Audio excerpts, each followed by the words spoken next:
Hallelujah. Lord, this is our desire, oh God. Lord, just to praise you. Just to lift your name on high, oh God. Thank you, Lord. We have you. We have you in our lives. Thank you for your presence, oh God. Lord, we thank you. We love you. We thank you for this peace that you have given us, oh God. Lord, we are lifting our spirit unto you, oh God. Thank you, Jesus. Thank you, Lord. All things say, Amen, Amen, Amen. Thank you, God. Thank you, Lord. Maraming salamat po, aming Diyos. Thank you, Jesus. Purihin ka, Panginoon.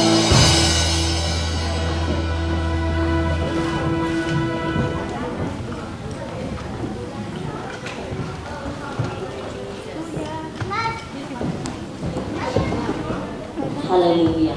Thank you, Lord. Sir, kaya nga for wireless for papakihinaan at saka Kanina pa ako nakakasas.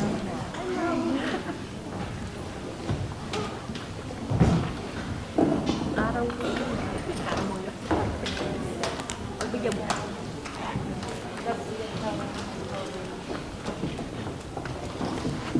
Hallelujah. Naririnig niyo po ba? Purihin ang ating Lord sa napakaganda nating kantahan. Palakpakan po muli natin ang ating Diyos. Hallelujah. We praise you. Amen. Ngayon pong araw na to, we will talk about sinasabi nga po, the talk of the town, na kahit sino sa atin, sigurado, sabi nga, bagong Kristiyano ka, matagal na Kristiyano ka, hindi pa rin ito nawawala sa bawat isa sa atin. Kahit ang inyong lingkod ay guilty, no? Dito sa ating sa mensahe ng ating Panginoon ngayong oras na to. Bibigyan ko po kayo ng isang istorya na talaga namang pong tawag dito nakakatuwa kasi tunay na nararanasan natin. Merong isang bata na may binigay sa kanya yung mama ng orange, yung orange na fruit. Now, binigyan siya ng orange, so lumapit itong bata doon sa kanyang nanay. Sabi niya, Nay, binigyan po ako ng orange ng mama. Sabi nung tawag dito, nung nanay doon sa kanyang anak. Oh, ano sinabi mo doon sa mama na nagbigay sa'yo ng orange? Sabi ng bata, sabi ko po, pakibalatan niya na rin. Maraming mga bagay sa atin na ating hinihiling sa Panginoon, binigyan tayo, kaya lang, meron pa rin tayo matatawag na sinasabing reklamo.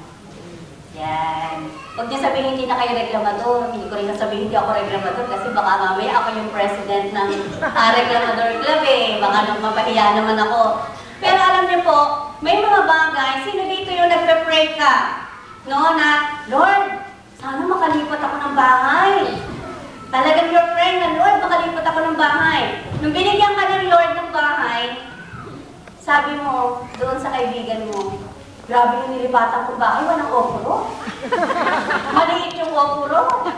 O kaya luma yung dingding.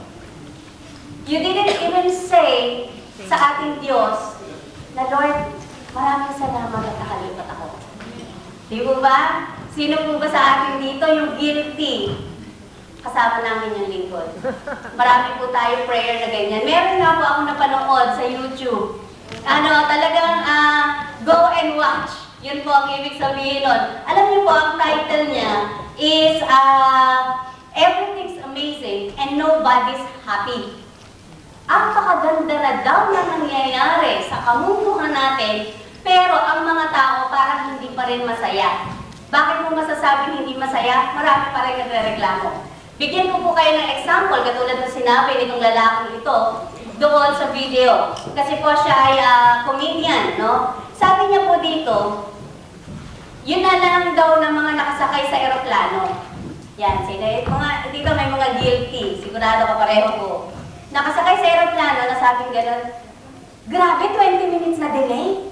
Pagpasok pa namin sa loob ng eroplano, 40 minutes, delay pa ulit. Sabi niya, lalong-lalo na yung Delta. Sabi, sinira pa yung Delta. No? Sabi, late na nga sa gabing maalas, late pa rin, delay pa rin. Pero not even knowing that airplane is flying. Nasa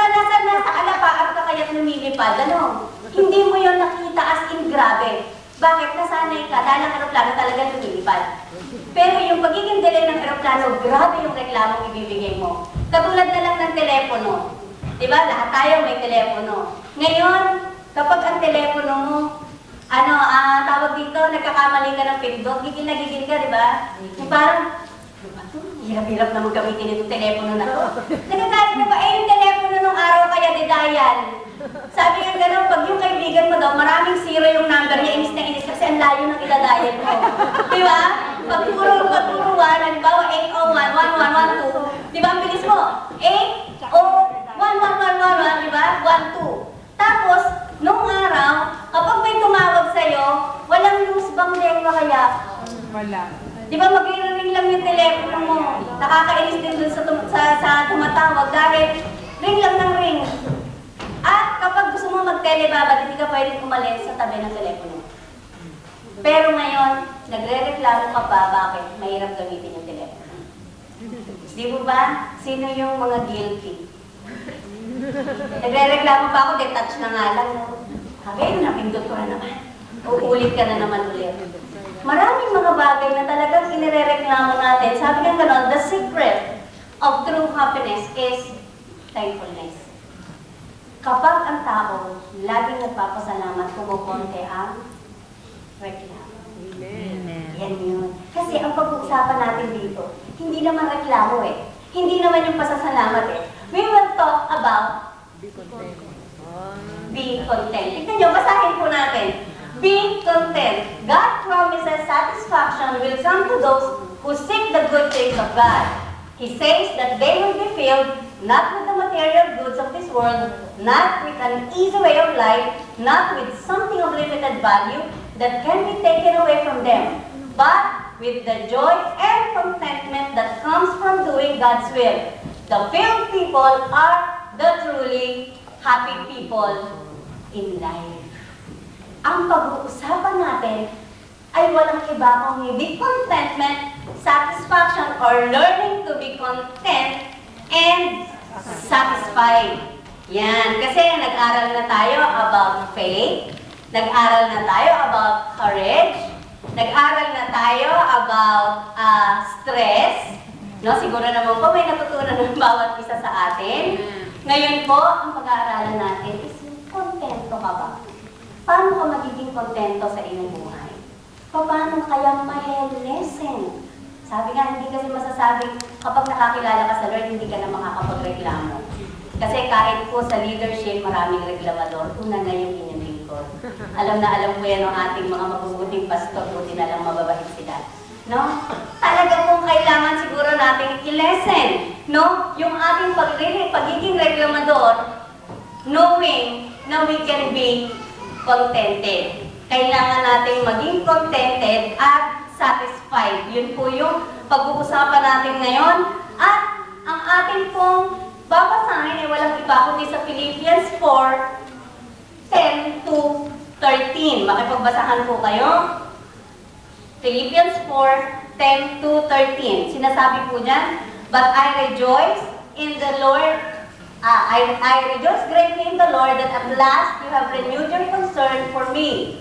Indeed, you have been concerned, but you have no opportunity to show it. I am not saying this because I am in need, for I have learned to be content whatever the circumstances. I know what it is to be in need, and I know what it is to have plenty. I have learned the secret of being content in any and every situation, whether well-fed or hungry, whether living in plenty or in want. I can do everything through Him who gives me strength. Manalangin po muna tayo. Aming Diyos, maraming salamat, Panginoon, ngayong oras na ibinigay mo sa amin. Let your word, Panginoon, speak in our hearts, O God. Na Lord, magamit namin ito, Panginoon. Na Lord, ito yung madala namin, Panginoon. Lalong-lalo na, O God. Lord, naniniwala kami na mangungusap ka sa bawat isa sa amin. All the spirit that doesn't come from you, spirit of misunderstanding, spirit of pride, lahat po, Panginoon, yan tinatanggal namin sa tanging pangalan mo, aming Panginoon Jesus. Lord, we want your Holy Spirit to speak to us, to be with us, to